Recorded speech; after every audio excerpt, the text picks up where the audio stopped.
High বন্ধুরা, তোমরা তো সবাই জানো আমি দীঘা গেছিলাম। 3 দিন স্টে করেছিলাম দীঘাতে। আজকে বাড়ি এসেছি সকাল 10টা থেকে।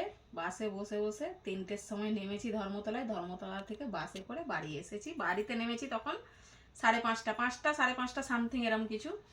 তো বাস সেরম কোথাও হোল্ড করেনি, কোলাঘাটে হোল্ড করেছিল। কোলাঘাটে একটু টিফিন করেছিলাম, আর কিছু খাইনি। ধর্মতলায় নেমে ডাইরেক্ট বাস পেয়ে গেছিলাম, ওই জন্য উঠে পড়েছি। তো এখন বাড়িতে এসে এই খেতে বসেছি। এত খিদে পেয়েছে, রান্না করার মতো সময়ও নেই, তাই বিরিয়ানি নিয়েছি। আর এই দেখো, বিরিয়ানির সাথে লেগ পিস বিরিয়ানি আছে, স্যালাড আছে, একটু চিকেন পকোড়া আছে, আর সঙ্গে কোল্ড ড্রিঙ্কস আছে। এই খাচ্ছি এখন, কেননা এতটা খিদে পেয়েছে। আর মোটামুটি দীঘায় ভালোই এনজয় করলাম। তবে দীঘাতে এখন তো দেখছি, আমি অনেক বছর পর 5-6 বছর পর দীঘা গেছি।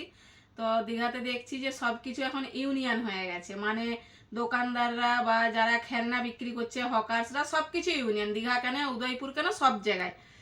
তো এই আজকে আমি খাচ্ছি, এই খাবার তোমাদের দেখালাম। সবাইকে জানাই শুভ সন্ধ্যা, গুড ইভিনিং, টাটা।